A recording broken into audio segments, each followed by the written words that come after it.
శ్రీ శివ కళ్యాణ మహోత్సవం సందర్భంగా దక్షిణ కాశీగా పేరుగాంచిన వేములవాడ శ్రీ రాజరాజస్వామి సన్నిధిలో ఆలయము విస్తీర్ణ అభివృద్ధి జరుగుతున్న క్రమంలో భీమేశ్వర ఆలయంలో భక్త జనాభాలకి భీమేశ్వర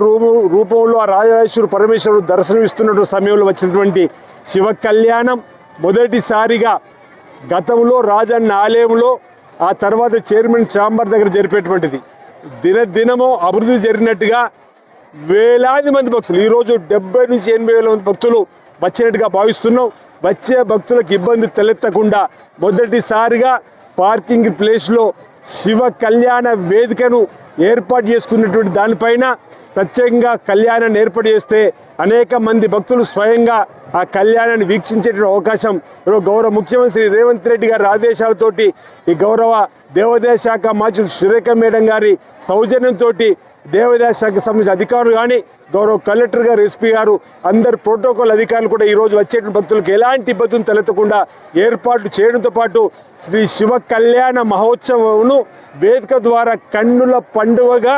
ఈరోజు వేలాది మంది భక్తులు తిలకించే విధంగా ఏర్పాటు చేయడం జరిగిందన్నమాట సందర్భంగా చెప్తూ రాజన్న ఆలయం ఇప్పటికే 150 కోట్లతో అభివృద్ధి జరుగుతూ ఉంది. ఈ బడ్జెట్లో కూడా మరికొంత నిధులు పెట్టుకొని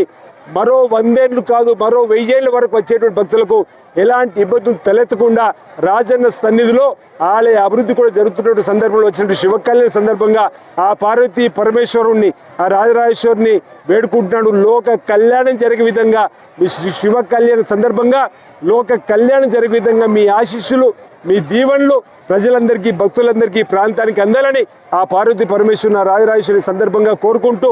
కన్నుల పండుగగా ఈరోజు ఈ సుమారు 10 ఎకరాల స్థలంలో వేసినటువంటి ఈ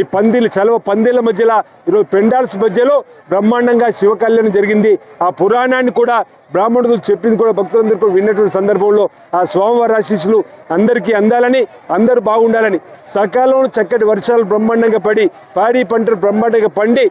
రైతు వర్గంతో పాటు అన్ని వర్గాల ప్రజలు సుఖమయ జీవితంతో ఆనందమయ జీవితంతో అశ్వేషంతో ఆరోగ్యంతో ముందుకు సాగాలని సందర్భంగా నేను మనవి చేసుకుంటూ కోరుకుంటూ ఈరోజు వేముల రాజన్న ఆలయానికి సంబంధించినటువంటి అధికారులతో పాటు వేరే మున్సిపల్ సంబంధించినటువంటి అధికారులు చైర్మన్ వైస్ చైర్మన్ కూడా స్వామివారి కళ్యాణోత్సవానికి పట్టుబట్టలు పట్టు వస్త్రాలను తీసుకొని వారు సమర్పించినటువంటి కార్యక్రమం జరిగింది. దేవస్థానం పక్షాన కూడా వేద పండితులు బ్రాహ్మణోత్సవం చేత ఆ శివ కళ్యాణోత్సవం బ్రహ్మాండంగా జరిగింది. ఈ శివ కళ్యాణోత్సవం సందర్భంగా ప్రజలందరికీ కూడా శుభాకాంక్షలు తెలియజేస్తూ అందరికీ మంచి జరగాలని అందరికీ చక్కటి దీవులు ఇవ్వాలని ఆ శ్రీ శివ కళ్యాణ సందర్భంగా పార్వతీ పరమేశ్వరుని వేడుకుంటున్నాను. అందరికీ నమస్కారాలు.